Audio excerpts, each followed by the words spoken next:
Hello everyone. Today we'll talk about Chapter 4 from the textbook, Cloud Platform Architecture over Virtualized Data Centers. There are many aspects of cloud computing. It is related to Internet. Fundamental function of cloud computing is to provide a service. This service can be infrastructure, platform, or software. Clouds can be clarified with different types, such as public cloud, private cloud, or hybrid cloud. State-of-the-art systems will provide services transparently scale up and down among different kinds of clouds. People are concerned about cloud computing in many aspects. We'll talk about the challenges in cloud computing. Cloud provides economic of scale. It builds on data center. We will discuss about warehouse scale computing. Cloud computing exemplifies the architecture of the future of Internet. This chart shows at the skirt of the Internet the sensors, cell phones, laptops, and PCs. They're linked by networks and wireless networks. At the back end, cloud is a big server.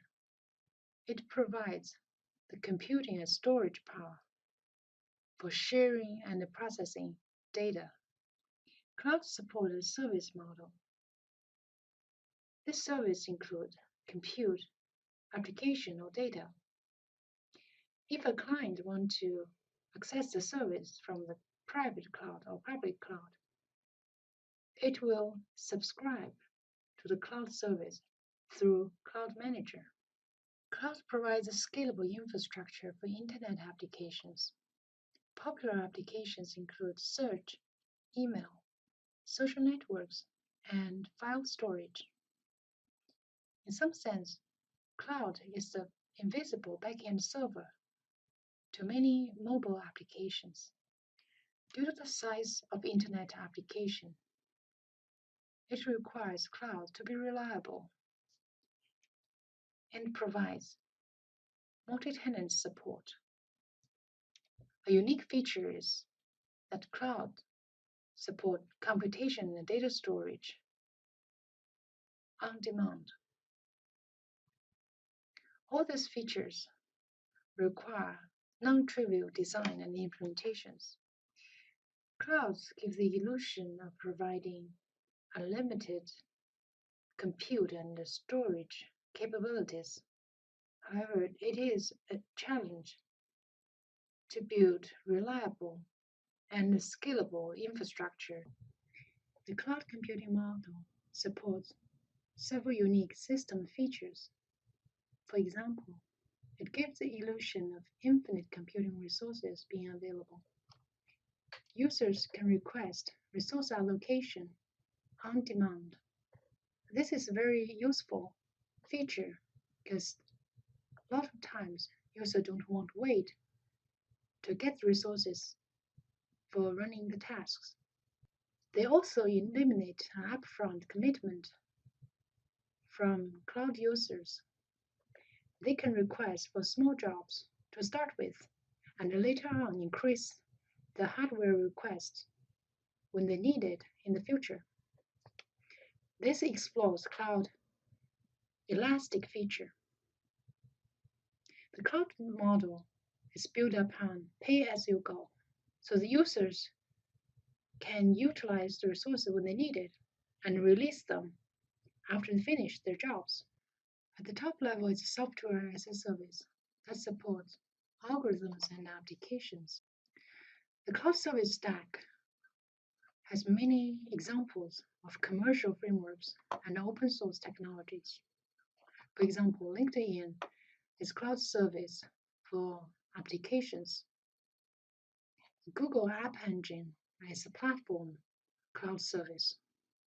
And Amazon provides compute or VM instances and storage such as S3. In addition to infrastructure, platform, and software services, there are other services that contribute to the whole system. For example, network service. Cloud services or cloud applications provides key global opportunities for developers. For example, in global market in 2009, the total capital is $8.5 billion. It has grown into 2013 with a total of $16.8 billion. This chart shows at each cloud service level, there are different kinds of providers. For example, in the cloud software infrastructure level, there are Rackspace Cloud and Windows Azure Cloud, IBM Cloud and HP Cloud, Amazon Web Services.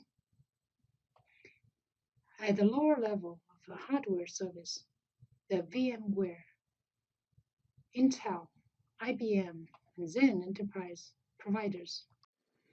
This figure shows that the cloud ecosystem is built upon common tools. At the VM manager level, there are Zen, KVM, or VMware, for example.